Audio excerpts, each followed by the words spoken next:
Amados irmãos, a paz do Senhor Jesus Cristo, sejam bem-vindos à lição de número 10. Estamos chegando no final do nosso livro, meus irmãos. Que bênção! Encerrando mais uma matéria. Hoje vamos estudar considerações sobre o tempo, depois a teologia e a história e, finalmente, a teologia e o futuro. Então, graças a Deus, nós teremos aí bastante conteúdo, mas chegando ao final. Espero que os irmãos tenham gostado até aqui de estudar esse livro, um livro muito importante para a história da nossa instituição, da ETAD. Foi ele escrito pelo nosso amigo, missionário pastor Paul Porta. Ele dedicou 3 décadas da sua vida, embora fosse australiano, ao ensino teológico no Brasil. É um nome pouco conhecido fora do contexto educacional teológico. Não é um nome tão conhecido dentro das igrejas, mas certamente é um dos nomes que será mais lembrado na eternidade, especialmente pelo nosso Deus, quando se tratar sobre o trabalho do ensino em terras brasileiras. Eu louvo a Jesus pela vida do pastor Paulo, agradeço a Deus pelo seu existir. Foi uma honra muito grande trabalhar com ele nesse material. Mas hoje vamos falar sobre as considerações a respeito do tempo. Tempo na história, a teologia e o tempo, e os tempos que há. Tempo cronológico, tempo psicológico. Por que isso é importante? Para que nós possamos entender como realmente a palavra de Deus aplica e mostra o passar do tempo. E uma coisa que parece tão simples, não é, irmão? Puxa, mas tempo, relógio, calendário, que complicação é essa? Já vão esses teólogos criar problema. Acontece que quando estamos falando a respeito da teologia, da palavra de Deus, do ensino das Escrituras, nós estamos sempre sob um ataque muito severo.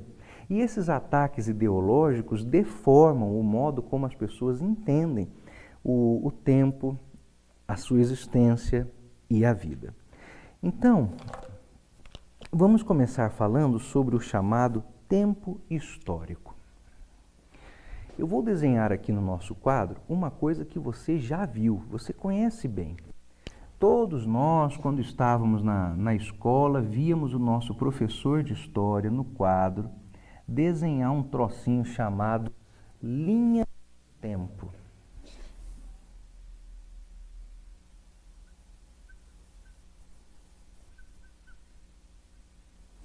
Linha do tempo.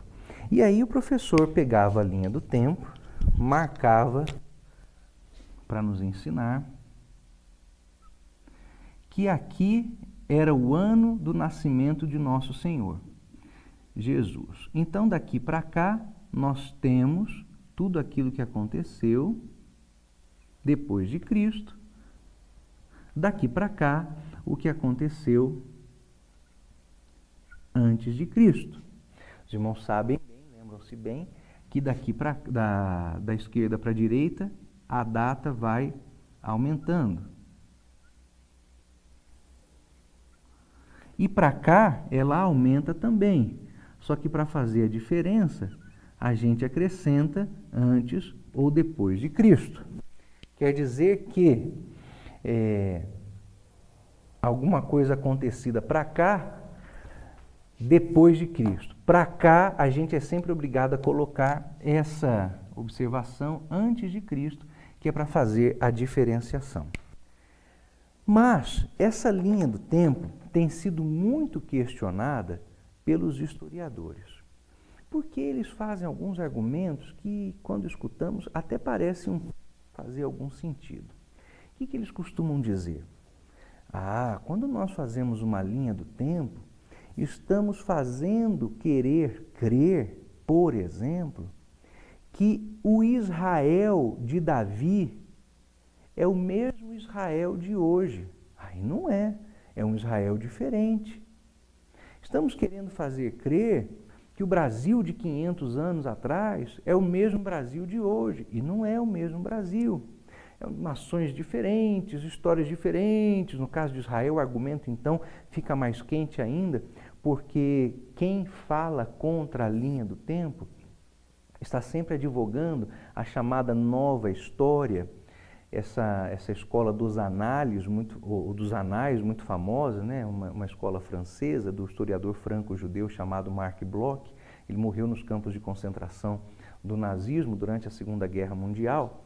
E essa sugestão, avessa à linha do tempo, dá bastante fundamentação àqueles que são antissemitas, são contrários à nação de Israel. Curiosamente, é uma teoria calcada numa escola francesa liderada por um franco-judeu. Né? Você vê que ironia.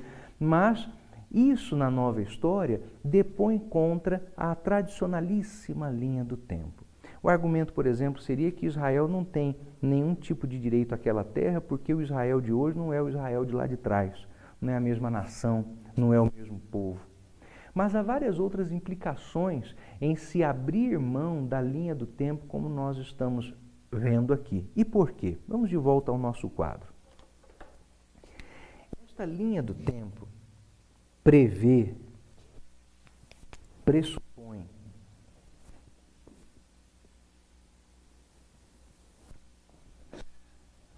um começo e um fim para as coisas. Biblicamente, a melhor forma de representar o tempo é assim. Porque nós observamos as coisas a partir de seu começo, progredindo para um ápice que nós conhecemos como a consumação dos séculos. É assim mesmo que, biblicamente, a gente ensina e descreve o tempo. Mas não é mais a teoria histórica usada e preferida. Quando eu entrei na faculdade de História, eu logo me deparei com isso e fiquei tão assustado quando eu observei. Isso estava sendo substituído por uma outra coisa, chamada de espiral histórica. Embora, queridos irmãos, nós tenhamos a impressão de que é só um desenho, uma linha e um caracol, como é que isso pode ser complicado? Que tipo de heresia está escondida aí? Eu vou explicar aos irmãos. Aqui, como eu falei, nós estabelecemos teoricamente e estabelecemos biblicamente um começo e a expectativa de um fim na consumação dos séculos. Mas a substituição não é apenas gráfica, ela é ideológica. Porque a espiral histórica pressupõe uma continuidade indefinida do tempo histórico, sem consumação.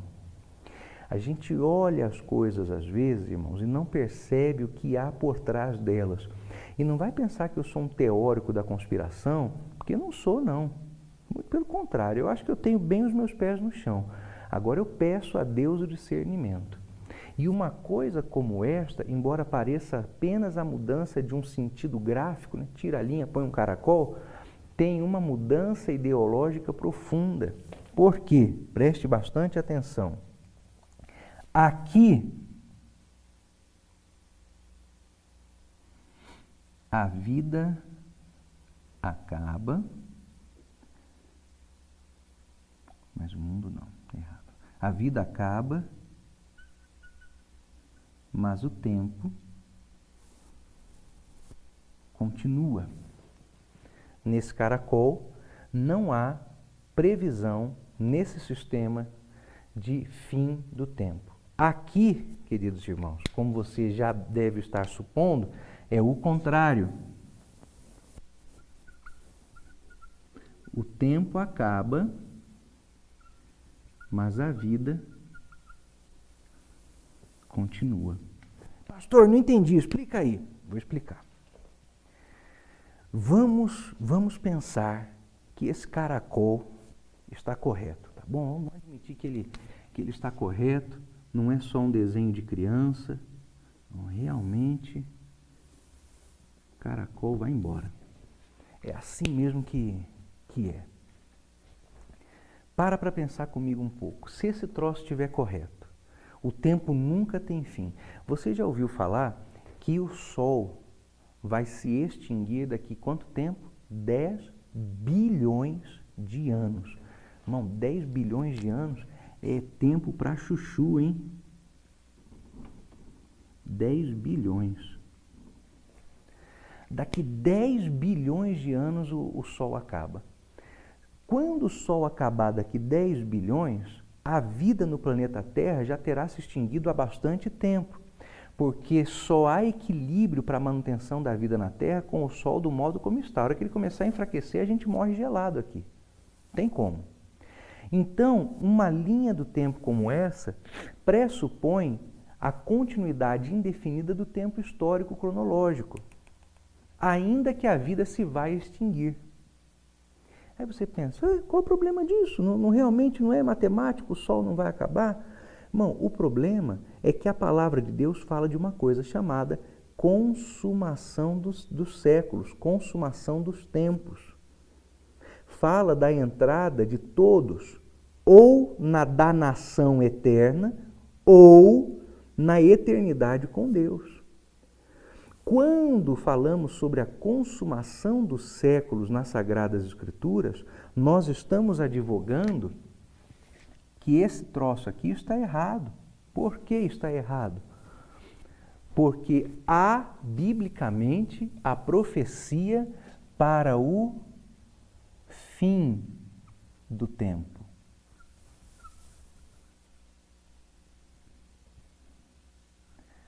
No céu não entra pecado e nem relógio. Lá no céu, estaremos em uma dimensão que é fora da temporal. A vida continua, o tempo acaba. Uma simples inversão disso não é mera poesia, é heresia. Assumir que a vida acaba, mas o tempo continua, significa dizer que não há implicações eternas para o pecado. Significa dizer que os homens não compareceremos diante de Deus, não seremos julgados, não serão condenados aqueles que estiverem com as suas vidas em pecado. Dizer que a vida acaba, mas o tempo continua, é pegar a Bíblia e jogar no lixo. Desqualificá-la como a revelação de Deus. Os irmãos já escutaram dizer do plano divino através dos séculos. O plano divino através dos séculos vai desde a origem de tudo, no princípio criou Deus os céus e a terra, até o último versículo do Apocalipse, que nos fala sobre uma bênção apostólica de paz para toda a eternidade. Meus amados irmãos, não é só um desenhinho, não. É uma questão teológica e ideológica muito séria. Então, a maneira correta de nós representarmos o tempo, inclusive graficamente, não é essa espiral do tempo que eu desenhei para os irmãos ali, mas sim a linha do tempo, a boa e velha linha do tempo. Porque sim, o Israel dos tempos de Davi é o mesmo de hoje. Esse Israel viveu a esperança messiânica, esse Israel foi levado para o cativeiro, retornou em 3 levas, inclusive liderado por Esdras e Neemias, passou pelo período interbíblico, viu o nascimento do Senhor Jesus, recusou o seu Salvador, porque ele veio para os que eram seus e os seus não o receberam. Esse Israel foi dispersado no ano 70, quando as tropas do general romano Tito invadiram Jerusalém.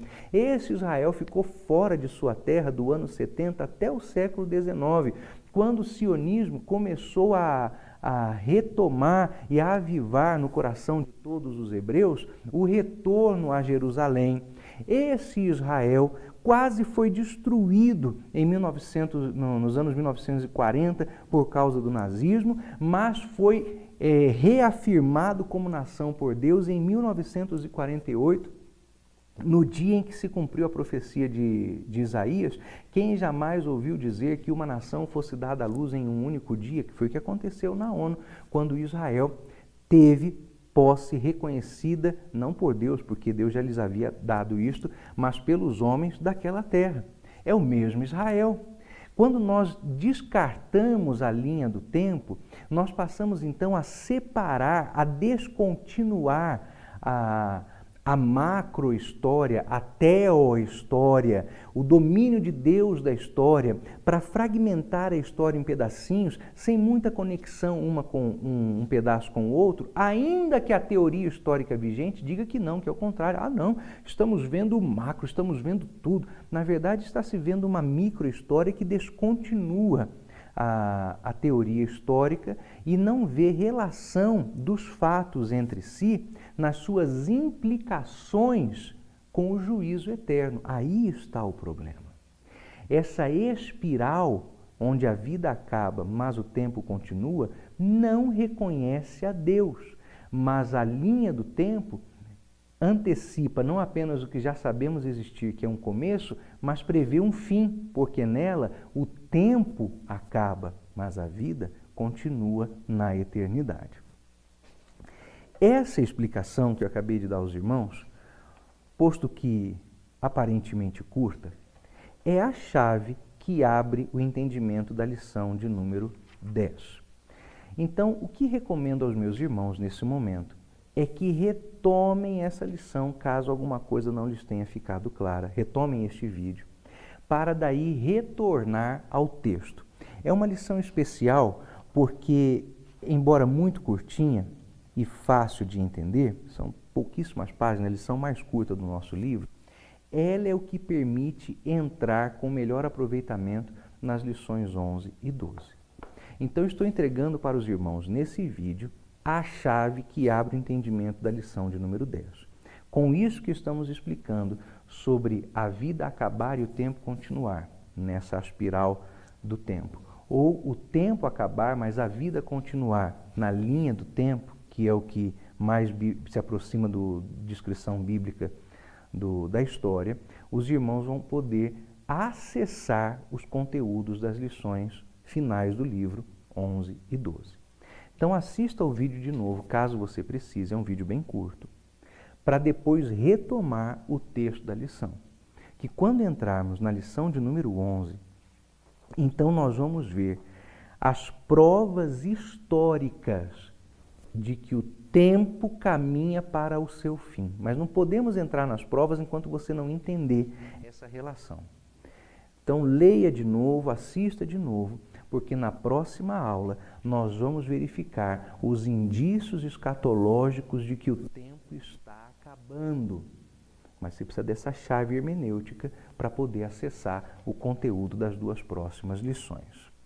Eu me despeço dos irmãos aqui, louvando a Jesus pela sua vida, agradecendo a Deus pelo seu empenho no estudo e, em nome de Jesus, nós nos encontraremos na lição de número 11, se assim o nosso Deus nos permitir.